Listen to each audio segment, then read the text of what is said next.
Try it again, Mayor. See what we've got. Please let me call to order the Bristol, Tennessee City Council meeting of August 2nd, 2022. Mary Lee, would you please call the roll? Yes, sir. Hutton. Here. Powers. Here. Luttrell. Here. Turner. Here. And Five Robin is absent. I would like to welcome everyone and thank you for attending tonight's meeting. Your interest in city government is appreciated. There are a number of opportunities to speak on matters of city business this evening. A sheet explaining those opportunities has been made available to you when entering the meeting room. As we go forward with tonight's agenda, I will note each time when public comment is welcome. In addition, a sign-up sheet has been provided as you enter City Council chambers. For those individuals desiring to address City Council during the appearance of citizens section of our agenda.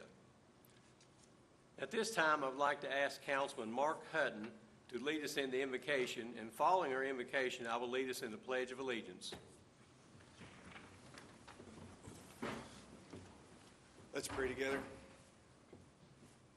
Gracious God, we're grateful for all the good things that you've done for us, and Lord, you are good all the time. Grateful for the freedoms that we have, for this great community that we live in. Lord, for how you've blessed us in amazing ways. We're thankful. Lord, we pray that tonight that the business that we conduct would be pleasing in your sight, that you give us wisdom and discernment as we make decisions that impact so many people. But God, we also pray for the abundant blessing that you'd pour out on this community. We pray for those, Lord, who are struggling financially.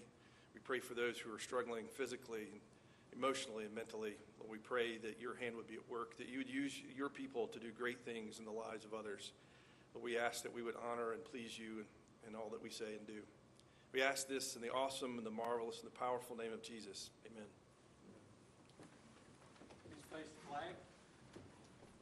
I pledge allegiance to the flag of the United States of America and to the republic for which it stands, one nation, under God, indivisible, with liberty and justice for all.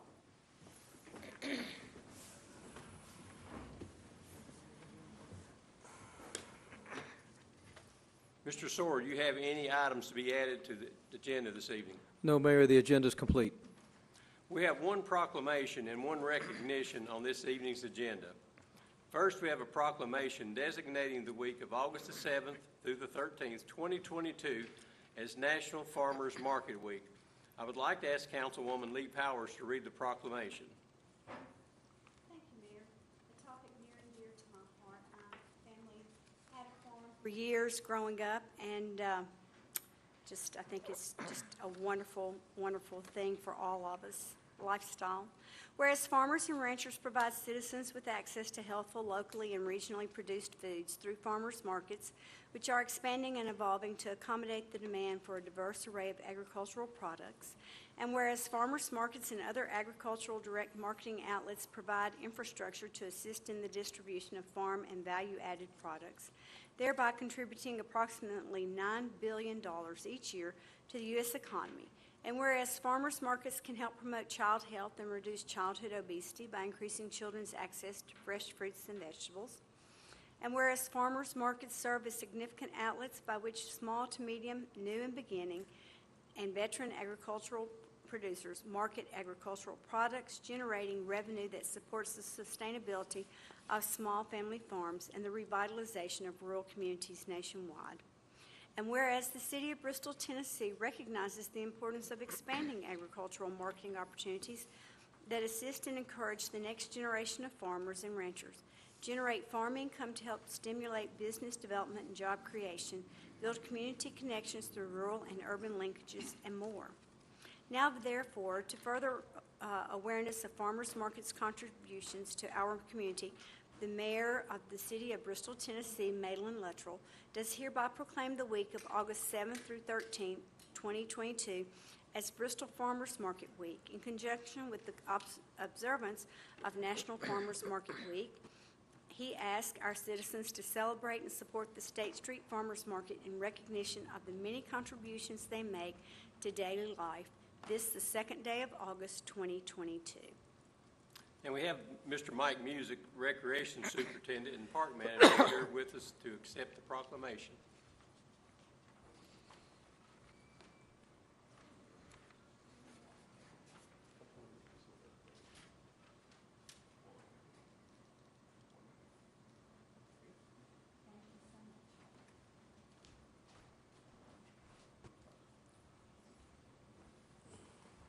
Ladies and gentlemen of council, on behalf of our wonderful vendors at the State Street Farmers Market, the producers, the growers, the makers who literally make our market what it is, and on behalf of all our wonderful customers, I just want to say thanks for this recognition. Those folks work really, really hard to bring their products to the market each and every Wednesday afternoon, each and every Saturday morning.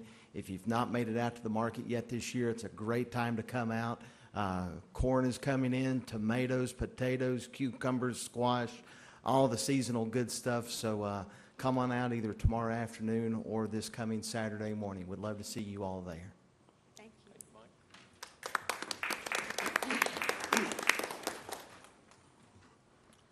Next, the city has over 350 full and part-time employees that serve the community on a daily basis. We frequently hear of employees that go above and beyond in their service. To that end, the Bristol First program has been developed to recognize their efforts. Tonight, we honor our latest recipient of the Bristol First Award. Ms. Ann Dunham, Digital Media and Communications Manager, will present and give us a brief overview of the program and announce tonight's award winner. Ms. Dunham. Thank you. Tonight's award is the result of a nomination from Mr. Brian Taylor, a teacher and farmer in Laurel Bloomery, Tennessee. Mr. Taylor, his wife, and his daughter were in Bristol on July 7th to pick up a farm tractor that had been repaired and then planned to stop for lunch before making the drive home. They were traveling near the Pinnacle when Mr. Taylor realized the brakes on his truck were not working properly. He pulled into an empty parking lot and upon closer inspection discovered the brake line on his truck was broken. He immediately became concerned about how he would get his family and his truck, plus his trailer and farm tractor, safely home. While Mr. Taylor evaluated the situation, his wife and daughter walked across the parking lot to a nearby convenience store. They hadn't gone far before they were approached by two Bristol, Tennessee firefighters from Station 5 who realized the family was having trouble and offered to help. In the email to Fire Chief Mike Carrier, Mr. Taylor explained that these two firefighters first offered to buy the family lunch, helped them find the parts they needed by calling local auto parts stores and service stations, offered Mr. Taylor use of their personal vehicle so he could pick up the needed parts, and even loaned him tools to make the repairs. An hour from home is not that far, Mr. Taylor wrote, but not knowing anyone in Bristol, I felt like we could not get truck and trailer and tractor back to the farm. They made us feel we had help and didn't need to worry. In a world of disappointment and lack of care, these firemen made a huge difference to my family. In a subsequent conversation, he added, I know these two gentlemen didn't think twice about helping. It was second nature to them. The Bristol First Award was created to recognize city employees who provide exceptional service to our community. Tonight's recipients are skilled first responders, both firefighters and paramedics who provide emergency help to countless community members throughout the year. Tonight, however, we recognize them for coming to the aid of a visitor to our city, someone who didn't call for help but certainly did appreciate their exceptional kindness at a time they needed it. On behalf of the Department of Community Relations, upon the nomination of Mr. Brian Taylor and the recommendation of Fire Chief Mike Carrier, it's my pleasure to present Bristol First Awards to Lieutenant Steve Hicks and firefighter paramedic Gerald Johnson of the Bristol, Tennessee Fire Department.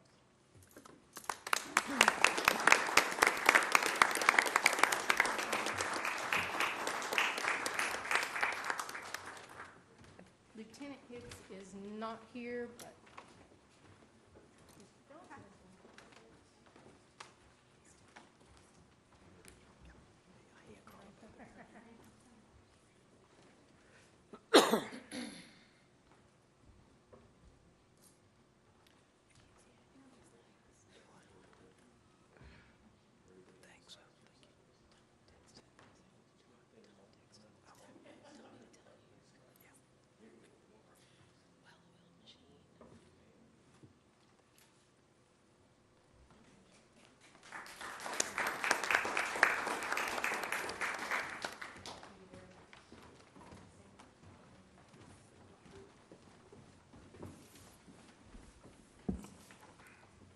On behalf of myself and Steve Hicks, to the council, ladies and gentlemen, I'd like to thank you all for this award.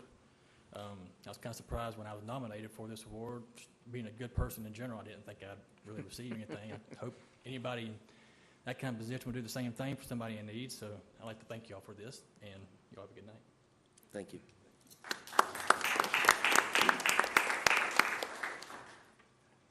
We have no presentations on tonight's agenda, so we'll move on to the Board of Education Liaison Report. And Dr. Tudor will be... Oh, I'm sorry.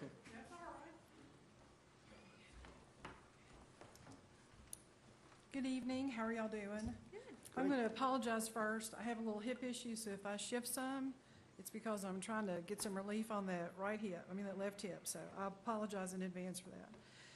Dr. Tudor graciously allowed me to take up her time tonight and speak to you. She mentioned last month that we would have the kickoff of a new school year. Yesterday was a half day for students. Tomorrow's is the first full day. So our 600 employees and our over 4,000 students will be returning for a new school year. So at this time, I look back on things that have been accomplished for the prior school year. Some of these items you're well aware of, some of them you're not, some the community doesn't even know about because we have so many silent heroes that do so many things for the school system. So I'm going to go through some of those items just to share those with you. We had 3 schools that were recognized as reward schools this year: Haynesfield, Holston View Elementary, and the Tennessee Online Public School. That is a recognition for outstanding student success in achievement and growth. So we were very pleased to have schools that were recognized. We were also recognized as a Reading 360 Model District. That doesn't sound like much, but this year the Tennessee Department of Education gave that award to 5 school districts across the state. There are 148 school districts. I thought there was 147, but I checked myself and the latest numbers were 148. So that means our school district was one of 3% that was recognized for achievements in reading and being a model to other districts. We also received the Department of Education's Best for All Districts. And that's a recognition by the state that we have used our COVID-19 funds, significant portion of them, to use for student support, resources, and programs to try to support these students as they help achieve academics success. We had a couple of National Merit Scholar finalists. From Tennessee High School, we had Amy Shee. She was a state finalist. And from Tennessee Online Public School, Grayson Latanzi. I believe I'm saying that correctly. And in total, if you're at graduation, you would know this. And I couldn't quote the number. I had to get the number. But THS seniors received $4,313,970 in scholarship money. So for a class of one high school in our class to receive $4.3 million, I think is a huge success for the school system and for those students. And of course, we opened Tennessee Middle School last year. That is approximately $39.1 million facility that's now on the city's list of assets. So we'll thank the city for their $2.5 million contribution. It helped us close the door. We'll thank Sullivan County. Saw David Akard here for its $27 million in bond funds. And from the school system, from our own general reserve funds, we're putting in $7.8 million to complete that facility for our students.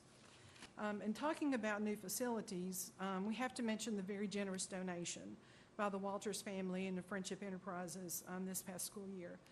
The building that they donated to house the Viking Academy and the Friendship Career Center was valued at $2.845 million, another asset on the city roster. Councilwoman Powers was gracious enough to introduce Dr. Lilly to the Walters family. So obviously that was when he was here, that was a few years ago. Then our great team from Bristol, Tennessee City Schools worked directly with the Walters family to forge that partnership to set up the contribution and the donation.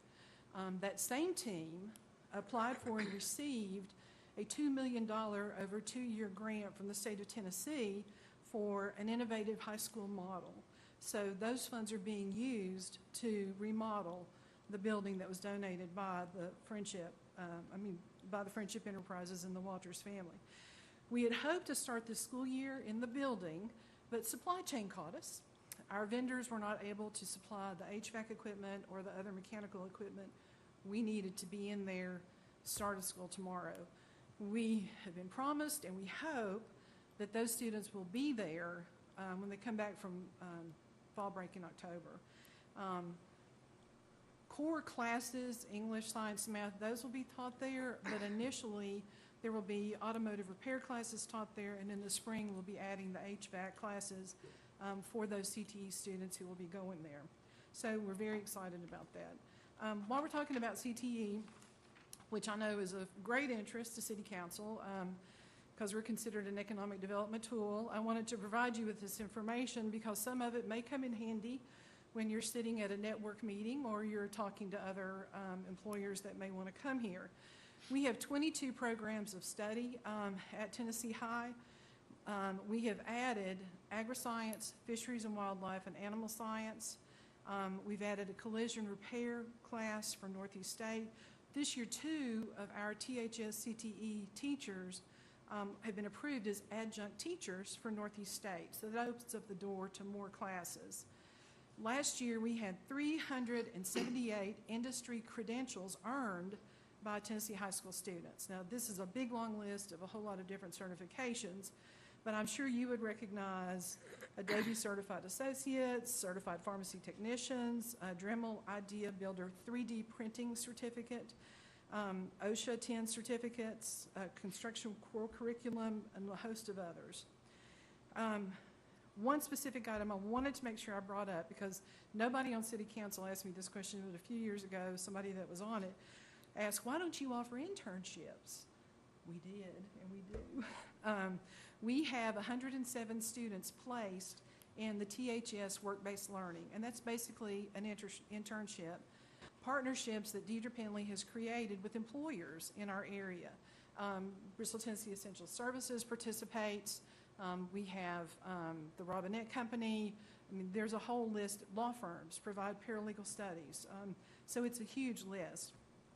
Something we're especially proud of from this past year and going forward this year, Bristol Herald Courier covered it, and we had it in there. We had the first state certified pre-apprenticeship program for construction skills, and that was entered into with J.A. Street. This year we have 4 students we had 1 student, and then this year we have 4 students that have been hired. They're entering into this apprenticeship program. Also, which I'm very excited about, we have entered into a manufacturing pre-apprenticeship agreement with the Robinette Company, and we are about to enter into one with Siemens Corporation. So Ms. Penley is continuing to create those partnerships and find opportunities for our students. In talking with employers, which Deidre Penley does every year, one of the items that they have identified as being something they look at when they're talking to students about job is the ACT work keys. I had no idea what that was, so I've had to educate myself on it, but basically it's a National Career Readiness Certificate. And there are a whole bunch of areas of study that it covers, from advanced manufacturing, machine tooling, engineering, designing, welding, a lot of others. But there are 2 levels. There's platinum and there's gold. We had 36 students last year complete the platinum level and 31 complete the gold level. Obviously varying requirements in order to meet that higher platinum level. So issue identified, we want this certificate, let's get students in there and let's get them to earn those certificates so that they can have better opportunities. And a couple of individual recognitions I wanted to add because I thought this was very interesting, but there's the MATE, M-A-T-E, World Competitions. I had no idea. So that is an acronym for the Marine Advanced Technology Education Robotics. So we had a team from Tennessee High go, 4 students. In their first year, they were ranked as 15th in the world in this competition. I don't know where the other teams were from. I don't know, much more about it than is specifically looking at the use of robotics in the marine environment. So I thought that was incredible to have students go the first year and rank that high. One other I want to mention, because again, this is very interesting to me. Future Business Leaders of America, they have state leadership competitions. And we had 2 students, Alice she placed first place in the state in insurance and risk management. Now, that's not something I would have been talking about in high school when I was at Tennessee High. And then Rachel Wade also placed first in personal finance in the state. Well, in June, the national competitions for the Future Business Leaders of America was held. Rachel Ward placed 10th in the nation in her category of personal finance. So to me, that's a huge achievement because I was worried about band camp and band practice and everything else, but not personal finance or risk management. I think all of us know that, I'm turn to a little more serious note, that preparing and nurturing students for life after school doesn't just include sitting in a classroom and teaching to them. They have other aspects. And childhood poverty and childhood hunger is one of the areas that affects our region. So what I have always been interested in, and I appreciate seeing this information from Jennifer Burleson's nutrition department. I think y'all remember when we closed schools in March of 2020 and then the rest of the school year through the summer, we had kids who weren't going to eat because that's what they got, 2 meals a day, and that's all they got. And then we would send backpacks home with them to have, food for the weekend. During that time period, we served, from March to July 2020, 148,156 meals were prepared and delivered to families in need. Last summer, it was 38,000, and this summer, it was 25,800. A huge drop, which is wonderful to see, but it's still concerning that many meals are needed by our students. But I'm glad we have the ability to do that, and I thank Jennifer Burleson's department for that. This summer, you may have seen the book bus. We have been doing it for 6 years, but this is the first year it was probably a little more visible because Kay Ward with our Family Resource Center got a $10,000 grant to put the bus wrap. It was one of 15 awarded across the state of Tennessee. So this summer alone, 1,485 books were distributed to our students across 11 different locations. Because of a partnership we have with the Bristol Public Library, all books are donated, and the children get to keep those books. They can add them to their library at their home. So we want to thank the Bristol Public Library, and of course we want to thank our own folks in transportation, nutrition, communications, the school librarians, the teachers, and obviously Kay Ward and the Family Resource Center for helping make that a possibility. One other item that I thought was really exciting when I saw the numbers.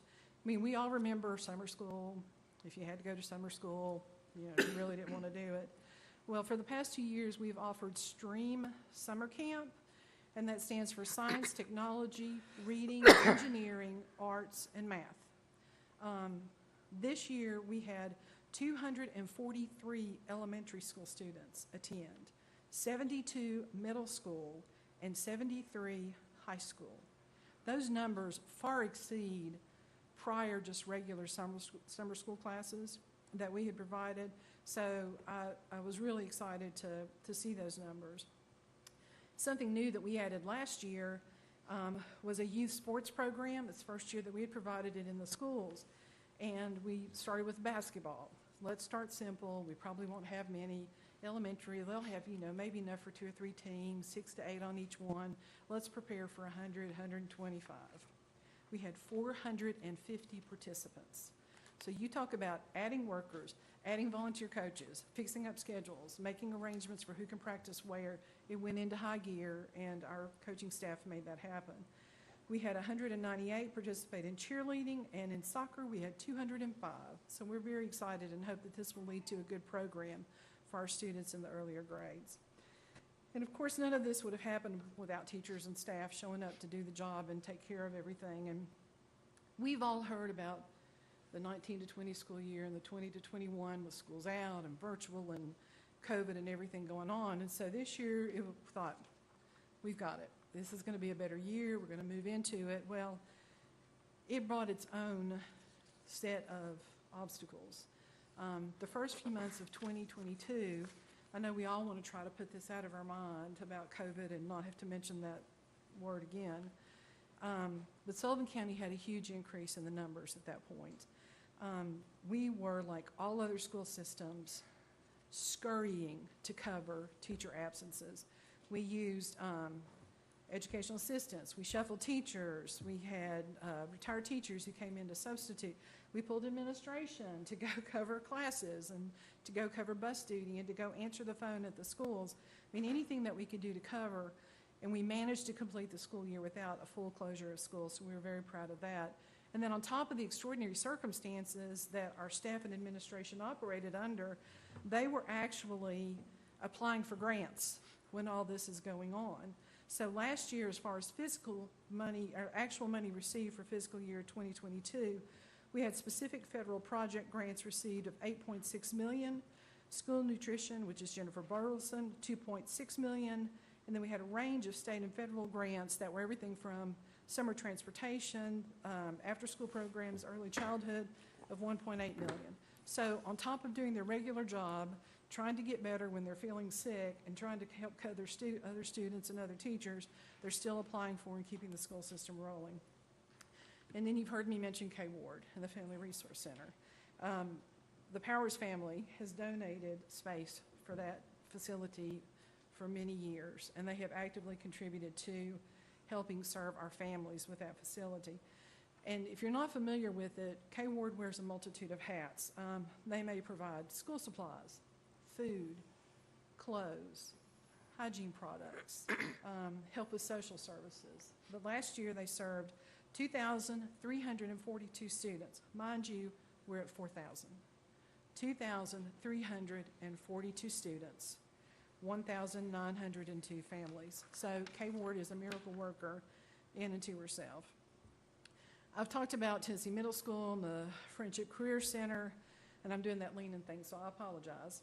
And the funds allocated to both by the school district, a few others in the 9 years I've served on school board, some of which you've heard about, others that you haven't, many of which you've probably seen as you've driven by Tennessee High, or you've been in Viking Hall, or you've been at our various schools. The THS Auditorium, we received a $400,000 donation from the Bill Gatton Foundation, and that allowed us to spend a total of just under $1.8 million toward the renovations to the THS Auditorium. If you haven't been there, now that we've opened back up, hopefully you'll be able to go and see an event there. It's an incredible facility now. The Ths Pool and Natatorium, we had active water spewing out. That project took $1.8 million. We've put new roofs on Tennessee High in various areas, $560,000.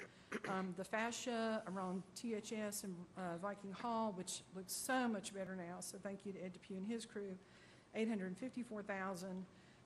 If you went to Tennessee High, you know how bad the bathrooms were. They were renovated to the tune of $1.3 million. We had to perform some work on the Stone Castle on the home side. That was $462,000. Then if you've been to the new handicap Stone Castle bathroom, that was $347,000. We performed renovations to our THS cafeteria, $425,000.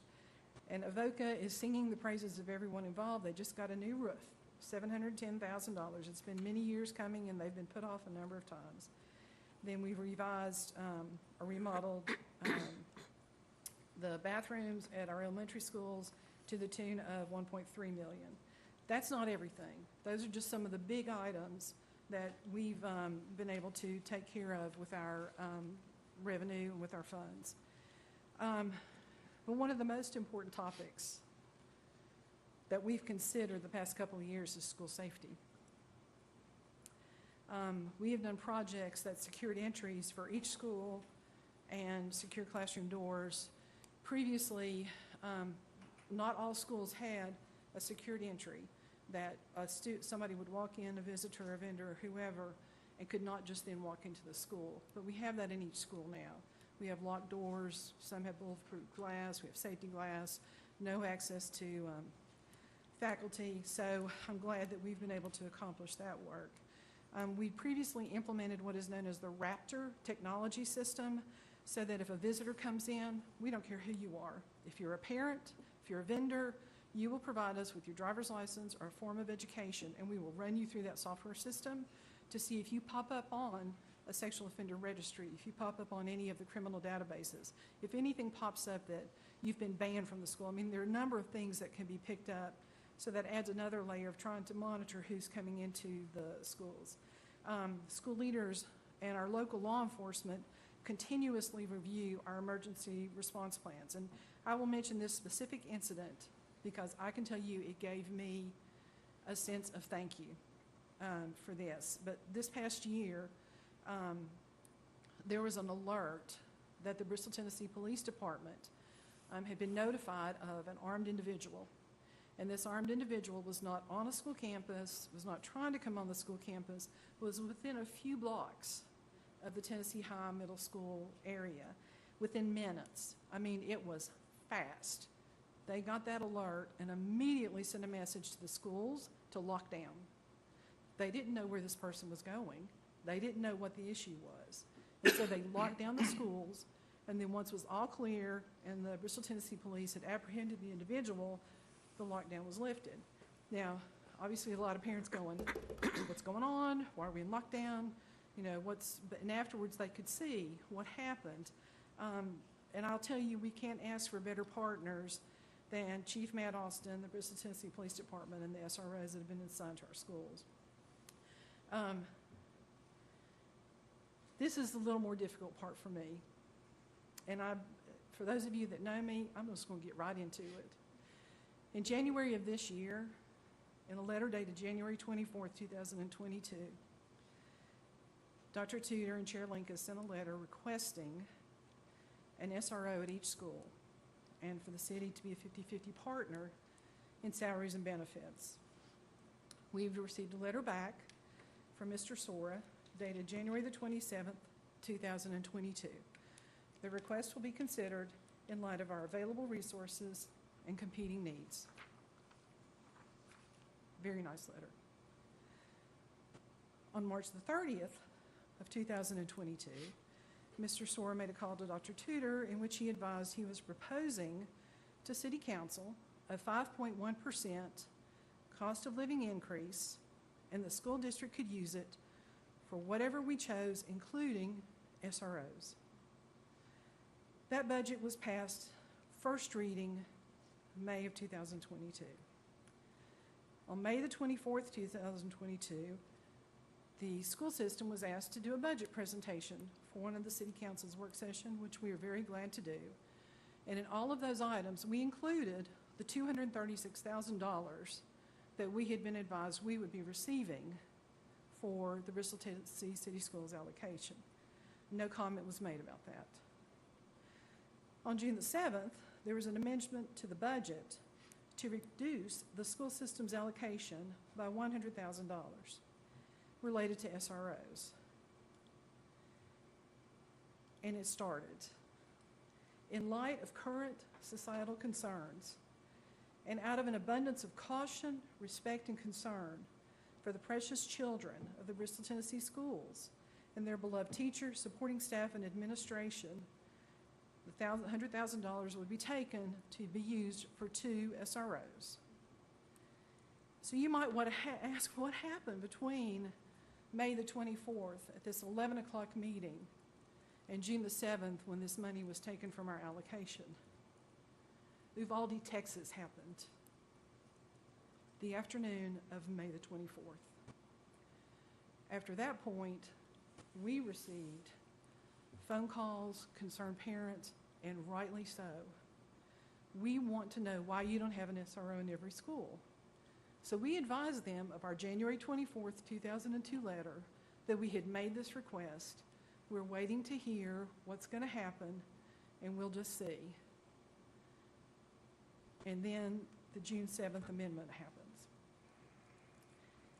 So Mr. Sora sent an email to Dr. Tudor on June the 10th, 2022, that $100,000 would be placed in the salary benefit line of the city's police department. He also explained that if this SRO grant that the city had applied for was granted, at that time, if and when it occurred, then the money would be returned to the schools. But there was no mention of how we would be made whole, which is the phrase that all of us have heard on the school system board. You will be made whole. You will be made whole. So poor Councilman Hutton, at the June 20th, 2022 meeting, very graciously listened to all of our questions. Why was this done? Why weren't we given time to fully understand what was being proposed? How will the school system be made whole? And to his benefit, I will say, he had just walked into this. He had just come on to city council. He had graciously moved into being our liaison where Chad Keene has stepped off, and he really didn't have the answers. And we said to him, we feel bad even asking you because we know you're caught between a rock and a hard place. You don't know the answers to these questions, but you're our liaison. And he had a wonderful suggestion. Sit down and talk. Let's talk. Let's open lines of communication, which I thought, okay, let's do that. So then there's been back and forth revisions to the Memorandum of Understanding on the SRO's document. And in talking about it, the school board decided, well, let's add in a provision that sets out how we're going to be made whole. And let's get the ball rolling on the discussion. Because that way, it puts something in writing for everybody to look at, and we'll figure out where everybody's going, what's the timing, how it's going to happen. Let's figure it out. There's a July 5th, 2022 email from Mr. Sora to Dr. Tudor, which says, attached you will find comments. And when you open the document, the paragraph is deleted. So Dr. Tudor comes back to us and mentions it. And I said, let's ask for a meeting. This is what Councilman Hutton said. This is a perfect time to sit down to try to open lines of communication. So a July 11th email was sent to Mr. Sora asking for a joint meeting with City Council to discuss the MOU and the section deleted. On July the 14th, we received a response that at this time, there is no interest in revisiting this issue. We haven't visited it the first time. So revisiting was an interesting word to use there. So again, Dr. Tudor relays this information to us. July the 18th, she sends another email to Mr. Sora. Is there anything specific that you can give me that I can share as to why they don't want to discuss it? To date, we have had no response, and today is August the 2nd. So we feel that we tried to open the lines of communication and to try to get some information to understand. Do we expect you to give us $100,000 tomorrow? Heck no, because you've got things you've got to work through. We understand you're waiting for the SRO grant. And we may get that money if it comes in.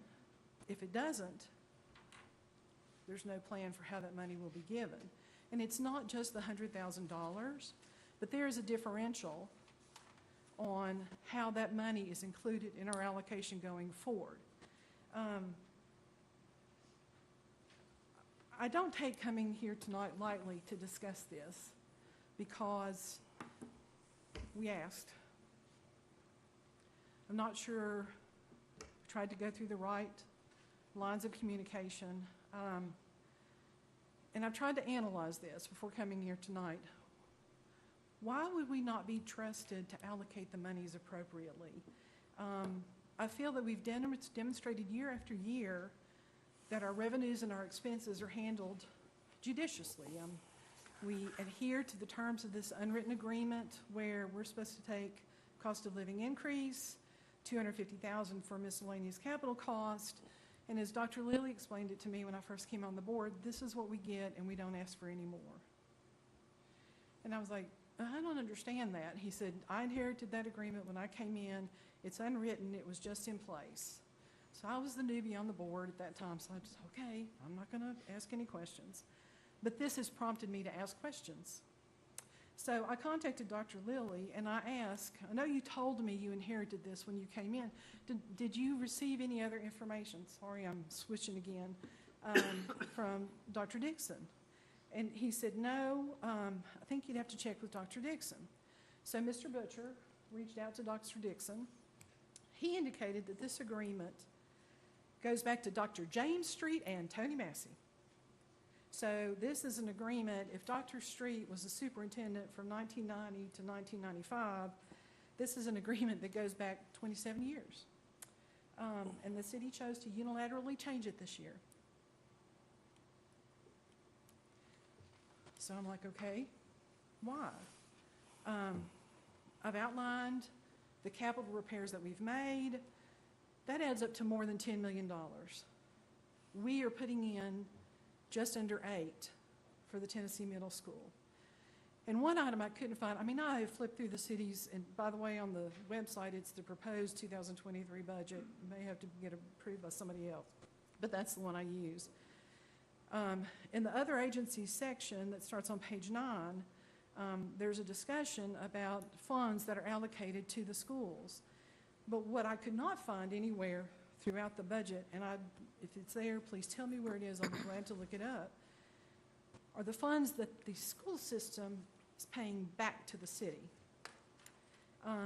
Through the end of fiscal year 2022 that just ended, the school system has paid back $8,042,575 toward bond payments.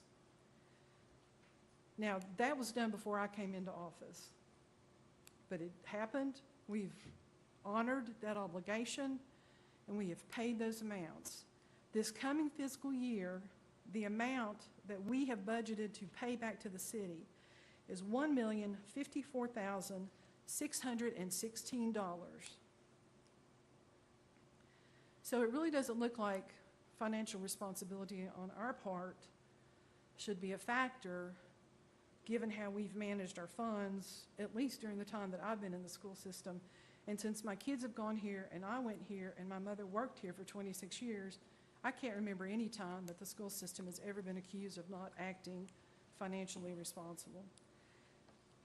At the May 24th, 2022 work session, there is a statement made about the sustainability of grants, which is a legitimate question.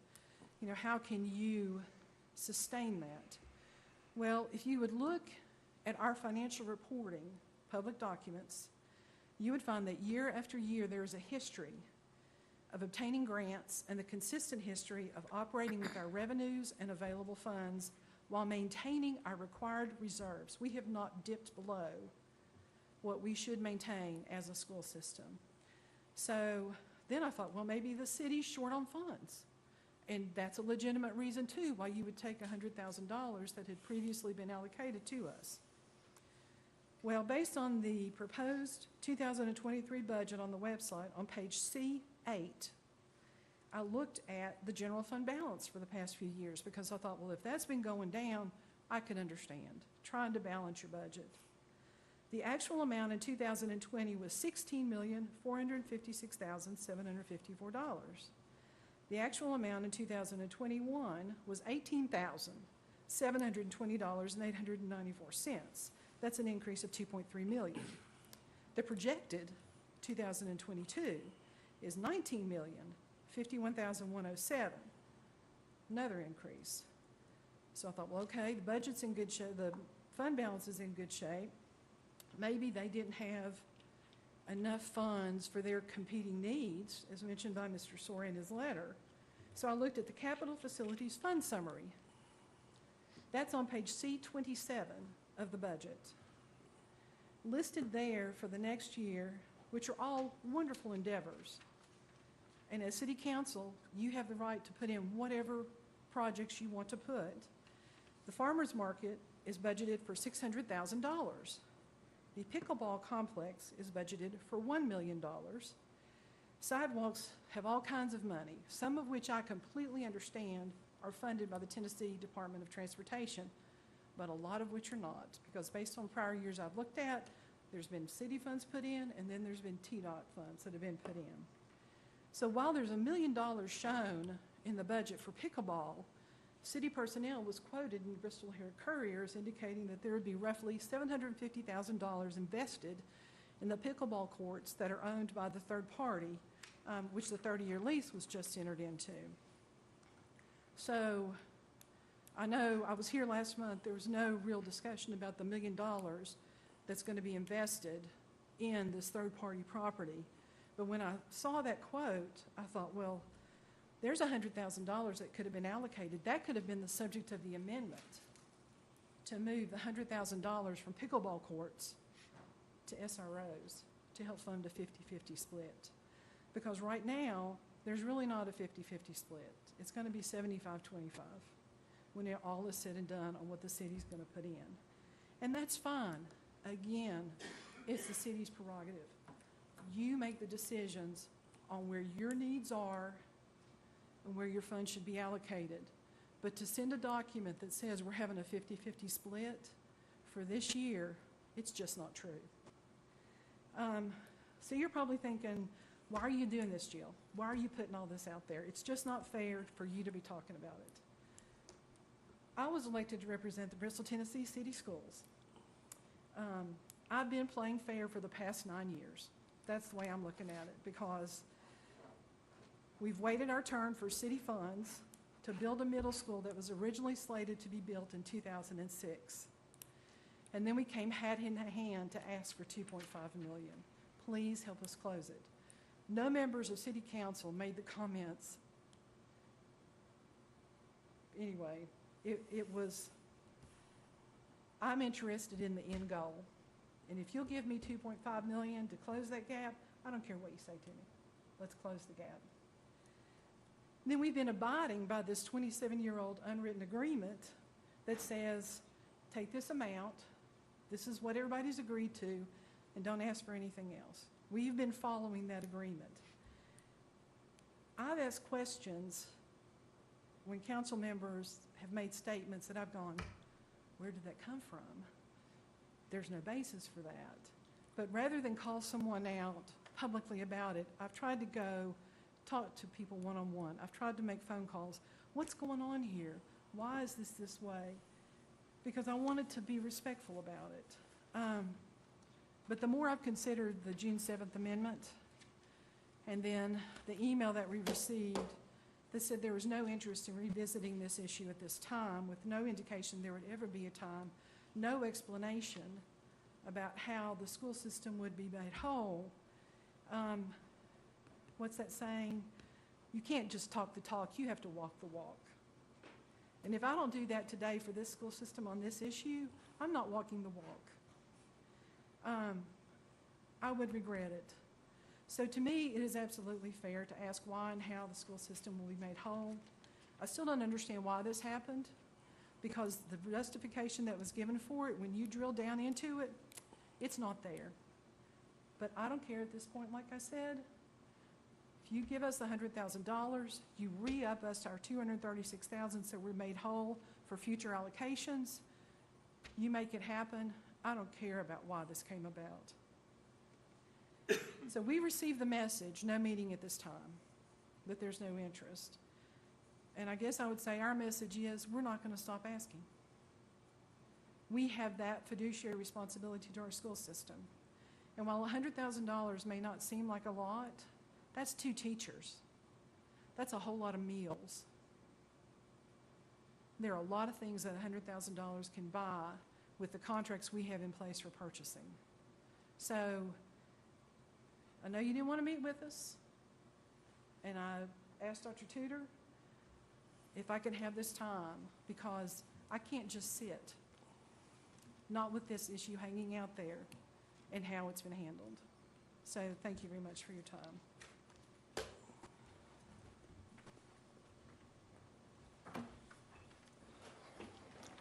Next, we have one public hearing scheduled on tonight's agenda.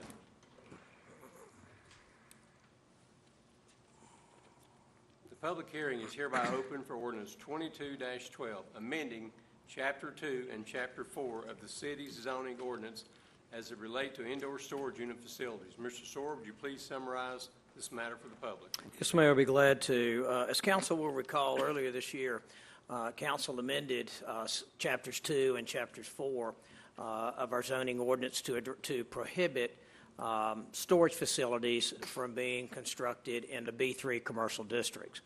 Now, as you're aware, our list of permitted uses is governed by the next code.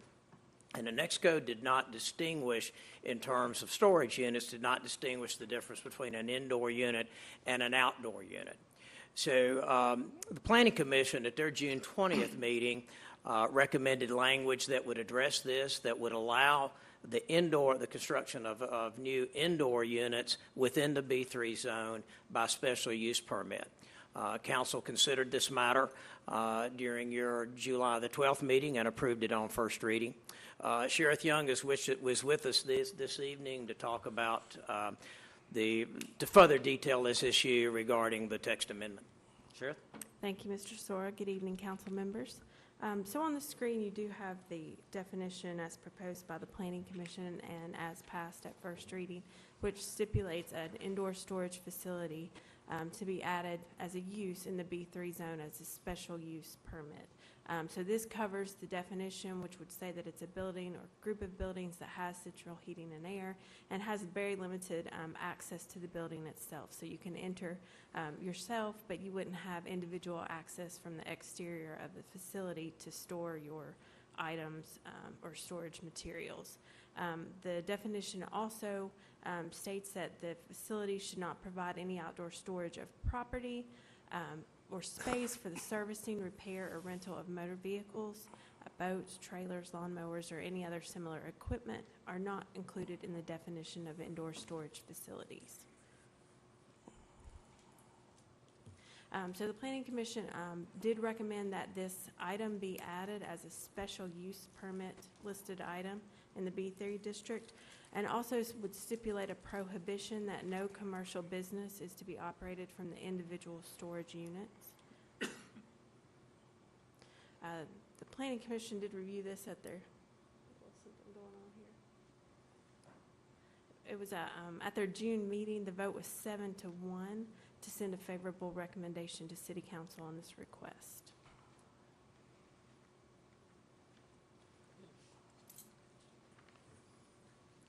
Would anyone in the audience like to address council on this matter? If so, please come to the podium and state your name and address before making your comments.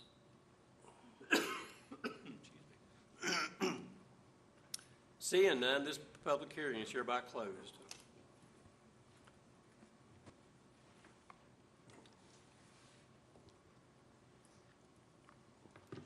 This section provides an opportunity for the public to address City Council on any matter that is not on the printed agenda for formal consideration.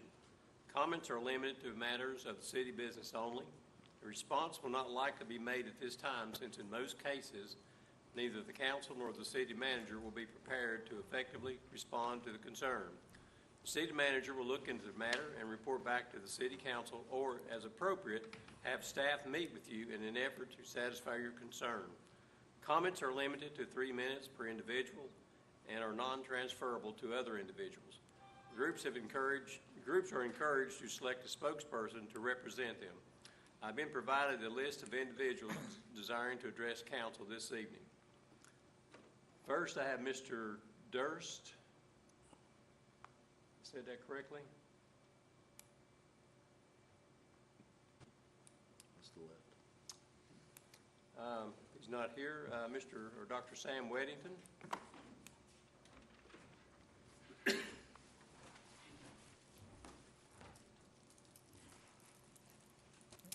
Greetings, esteemed members of council.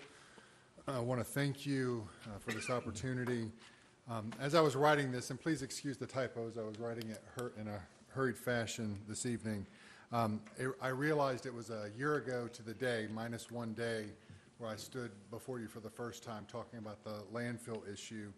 And since then, a lot has been done and accomplished.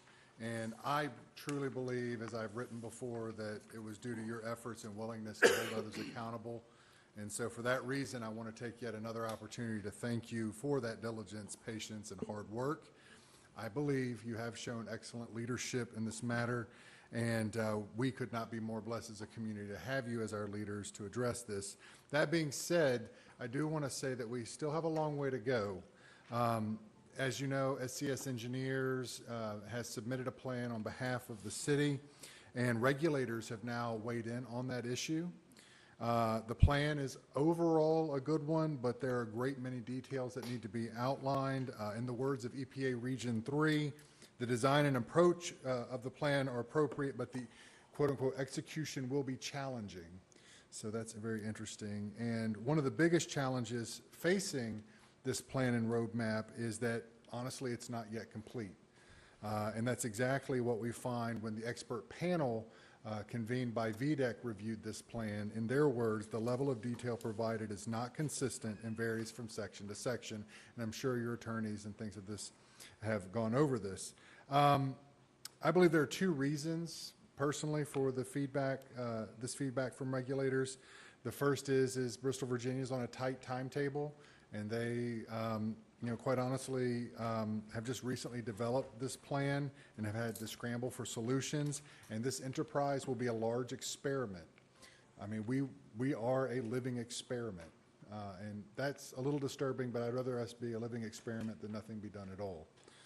The second, and here again is my opinion, is that this lack of detail to an extent is meant to obscure the fact that the solutions that we all seek to this problem are going to take far longer than we really want to acknowledge, and it's going to cost a whole lot more than the $17 million recently touted in the paper.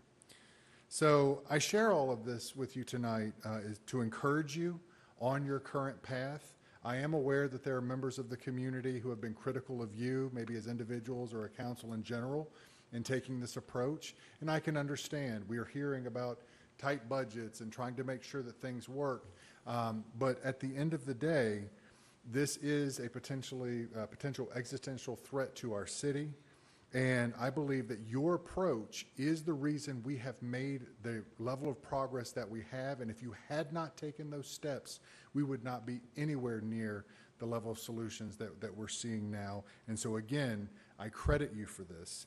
So I share with you my heartfelt thanks. I want to encourage you, and I do want to say, as a minister under the Johnson Amendment, I cannot endorse candidates or platforms because I have to be a minister to people of all sorts of persuasions, but I will speak as a citizen and as an individual and say that I will be very happy to pull the lever. We don't pull levers anymore, but I like the image. Pull levers for each and every one of you when the time comes. Thank you very much. Thank you, Dr. Whittington. Do we have anyone else in attendance this evening that would like to address council? Okay, seeing none, we'll move on. We have no appointments to be made on tonight's agenda, so we'll move on to ordinances and resolutions. First item on the agenda is the first reading of Ordinance 22-13, amending the city's zoning map by rezoning property at 400 Martin Luther King Jr. Boulevard as B3 General Business. Mr. Sawyer, would you please summarize Ordinance 22-13? Yes, Mayor. Ordinance 2213 does amend the city's zoning map as it relates to 400 Martin Luther King Jr. Boulevard, which is the current location of the Bristol Family YMCA. YMCA is seeking a rezoning. They're currently zoned as R3. Multifamily residential. They're seeking the B3 General Business District zone. This will allow them more flexibility as they expand their programming to meet the future needs of our community. In addition, they also desire to install an electronic message board, which I know council is aware is not permitted in any residential district. So based on those two factors, they are seeking the B3 zoning designation. The Planning Commission looked at this at their July 18th meeting and forwarded a unanimous favorable recommendation for the rezoning. We do have Rick Matthews, CEO with the YMCA, here with us tonight. But first, we have Sheriff Young that's going to detail the uses that would be permitted in the B3 zone, so council can contrast the R3 versus the B3. Sheriff. Thank you again, Mr. Sora. So, tonight I'll just be brief. I know everybody's very familiar with this site, and just walk through just a couple of slides here, and I apologize. Really, there we go. Okay, so I'll just start with a brief map. I know everybody's very familiar with this site, but we are talking about the YMCA building here, Martin Luther King. It's hatched in red.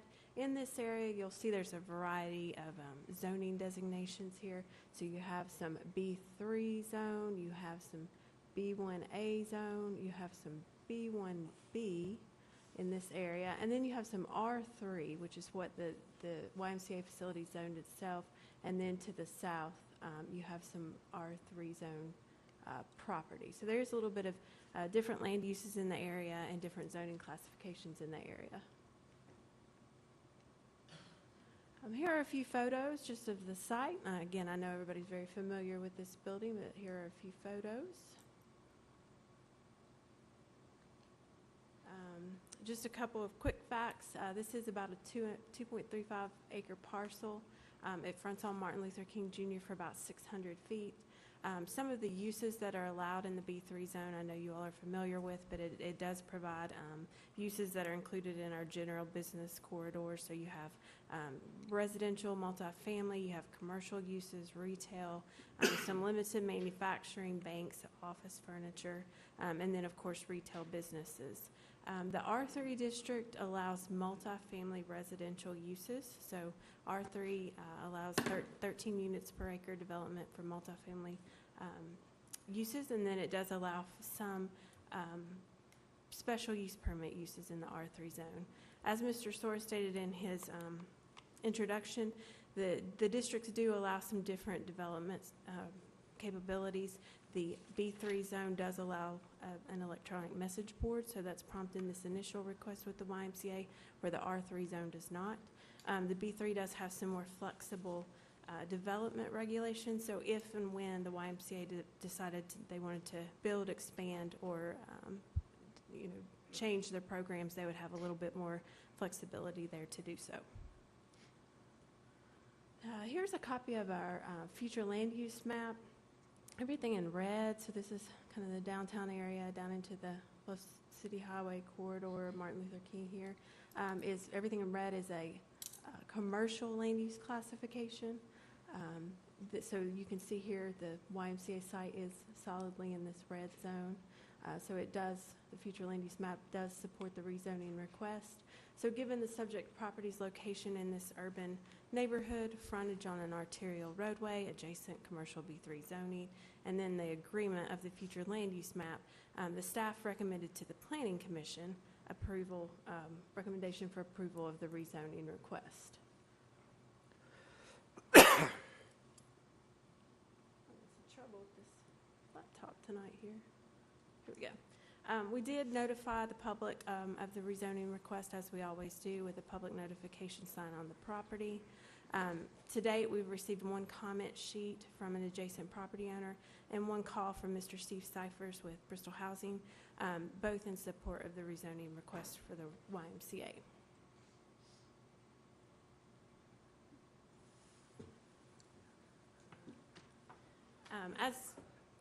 As stated in the introduction, the Planning Commission did vote. It was an 8-0 vote during their meeting in July to send a favorable recommendation to City Council on this request, and that is based on the following: location on the commercial corridor in an urban area, frontage on an arterial roadway, the adjacent commercial B3 zoning, and then finally the agreement with the future land use map.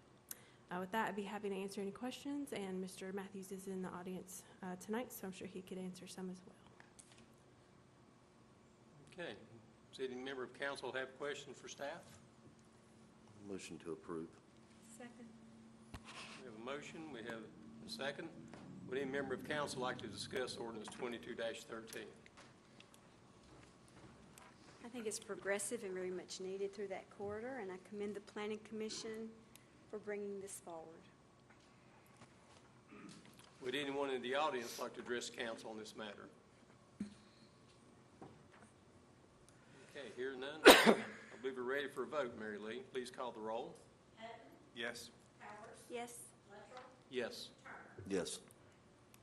Next item on the agenda is the second reading of ordinance 22-11, renaming a Gerald Drive as Heirs Place. Mr. Soar, would you please summarize ordinance 22-11?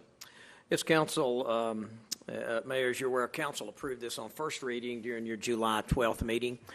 This is largely a housekeeping measure, I guess. In 2018, The council at that time changed the name from Sprint Drive to Gerald Drive to accommodate a Gerald call center that had acquired the property and changing use from the Sprint facility as it was known previously. Now Gerald has sold the building to Advanced Call Center Technology, or ACT, and it's really appropriate to change the name of a Gerald Drive. But in order to avoid this rotating street name issue with naming it after the dominant business on the street, the Planning Commission has recommended unanimously to change the name from Gerald Drive to Heirs Place. Heirs Place was selected because that's geographically the name of the knobs that are located behind the facility behind Gerald Drive. Again, this was approved unanimously and recommended by the Planning Commission, and this governing body approved it unanimously at the July 12th meeting. This does not require a public hearing since it doesn't fall into those categories like the rezoning would. So this comes before you tonight.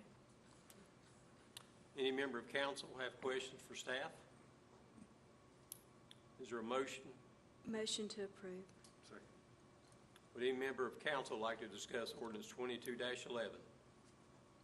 I'm glad we're taking care of this. I hope we'll rename White Top Creek Park. Would anyone in the audience like to address council on this matter?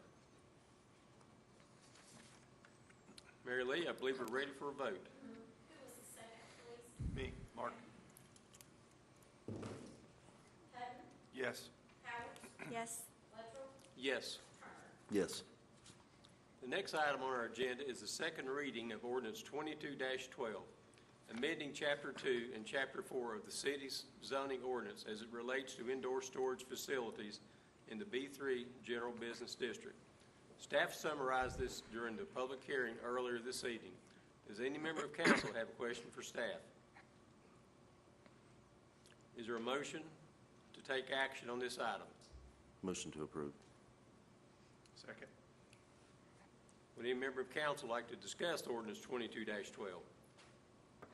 The public had an opportunity to comment on this during the public hearing, so I believe we're ready for a vote. Mary Lee, please call the roll. Hutton, Yes. Howard, Yes. Luttrell, Yes. Yes. Next, we have Resolution 22-95, approving an amendment to the Volunteer Parkway South Redevelopment District. Mr. Soar, would you please summarize this matter for the public? Yes, as council may recall, this issue was discussed or presented and discussed during your June 28th work session. And it involves the Overlook Residential Project, which is utilizing tax increment financing as part of the redevelopment plan for the Volunteer Parkway South District. Resolution 2295 would amend that plan to allow for additional costs that have been incurred since the project was originally contemplated. This is due to additional material costs. Project costs have escalated. The developer is seeking an increase in the amount of the TIF from $1.7 million to $2.1 million. To address this increase, TIF funding, the life of the TIF will extend from 15 years to 20 years. In addition, there's 1 year additional construction time to address anticipated material shortages that are most assured to come in the project. Bristol Housing Authority considered this matter during their July the 27th meeting, and they unanimously forwarded a favorable recommendation. We have Joel Conkin here with us to review the Bristol Housing Authority's decision, and we also have Danny Karst and his wife Carla with us this evening for any questions that you might have. So, Joel?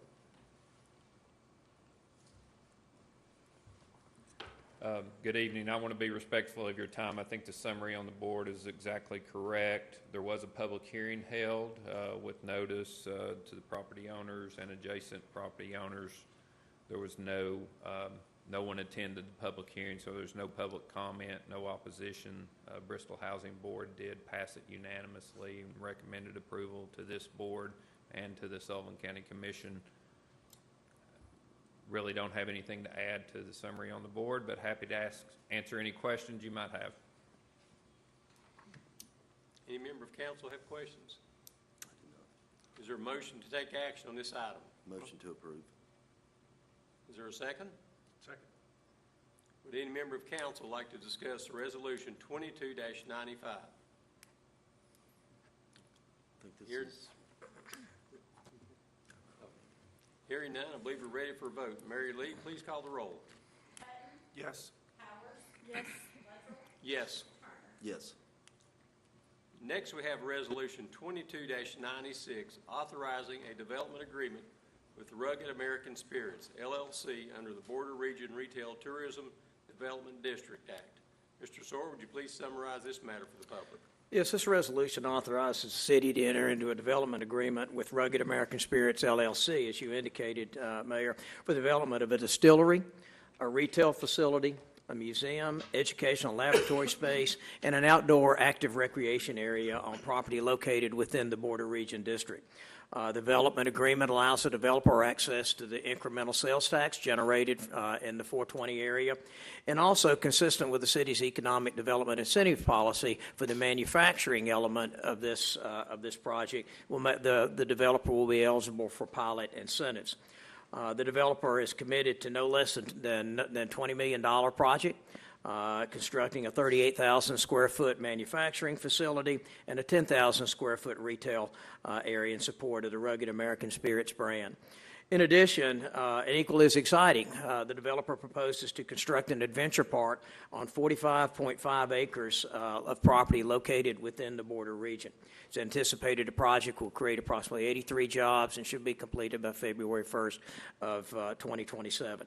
With that, Tom, I know you've got some more details with the project and also some show and tell slides to go with this. Yes, sir. Thank you. You summarized this very well. On the screen is the site plan. That was also an exhibit in the development agreement. This is going to be the headquarters of Rugged American Spirits. So they have several brands that are under that umbrella, and they will all be headquartered here in Bristol, Tennessee. They held a construction meeting on the 26th of July, went through a lot of their plans. Their civil plans are still being completed, but they're planning on starting to move dirt this week. They actually want to have a certificate of occupancy by June of 2023 and be open by this time next year. So they have a very aggressive Gantt chart that they're trying to follow. And if everything goes well, this will be open and running and a wonderful part of our community. This is a conceptual drawing of what it'll look like. This would be the 38,000 square foot distillery. This is another view of it. And this is the backside. You have the tanks, but this is experiential. This is a tourist element, and they do want to affect a lot of outside investment to come in and be spent here. It's a tourist feature, and they rely heavily on a lot of the other tourist features that are already in the area with the Pinnacle and obviously the new casino, but the racetrack, they're partnering with them. They're also partnering with several other entities that they will be making public, hopefully on August 30th. You all will be invited. There'll be a ribbon-cutting, groundbreaking party, if you will, at the site at 2:30 on August 30th, and you will receive formal invitations for that. This is the 45 acres that Mr. Sora explained, where the adventure park will be. So they're sending all their civil engineers out there to see what the highest best use will be. But this project itself is very exciting. It moved very quickly, and this is a very well-heeled group, and we will welcome them to our community. So, any questions? Any questions? Is there a motion to take action on this item? Motion to approve. Second. Would any member of council like to discuss Resolution 2296? Say it's exciting. Okay. I believe we're ready to vote. Mary Lee, please call the roll. Yes. I'll recuse myself. Yes. Yes. Okay, this brings us to the consent agenda. Mr. Sawyer, would you please read the items on tonight's consent agenda? Yes, Mayor. We have the minutes of the July 12th meeting, the minutes of the July 19th work session, Resolution 2297, authorizing the purchase of software support for computer-aided dispatch system. Resolution 2298, awarding a bid for the purchase of a forklift. Resolution 2299, authorizing the purchase of sports utility vehicles. Resolution 22100, authorizing payment to Troutman Pepper Hamilton Sanders LLP for legal fees. Okay, do I have a motion to approve the items included in the consent agenda? Motion to approve the consent agenda. Is there a second? Second. Mary Lee, please call the roll. Yes. Yes. Yes. Yes. This brings us to the city manager's report. Yes, Mayor, I have a number of dates to remind council of for this month, and it is a very busy month. Starting with Friday, August 5th at 9:45, from 9:45 to 11 a.m., there'll be an opportunity to meet with the new Tennessee Department of Economic and Development, Economic and Community Development Department. This is Commissioner Stuart McWhorter.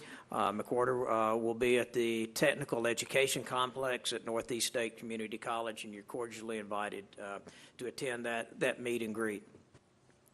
Also on Wednesday, August the 10th at 11:30 at the train station, we'll have our annual State of the Cities luncheon, and this will be from 11:30 to 1. This year's event will include addresses from both mayors as well as a panel discussion of our state legislative delegation. On Thursday, August 18th at noon, you'll be an opportunity to hear from Senator Marshall Blackburn regarding the supply chain challenges and their impact on the manufacturing industry. This is hosted by our Industrial Development Board and will be an open invitation certainly to City Council, but also to our manufacturing community so they can learn more about this challenging issue. This will be held in the Foundation Room at 620 State. And on Tuesday, August 23rd at 5 p.m., that'll be the next work session of City Council.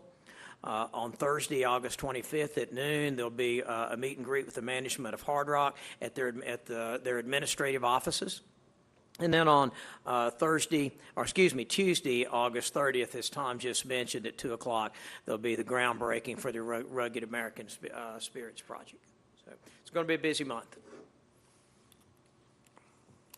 All good stuff. City Council comments. I'll jump in.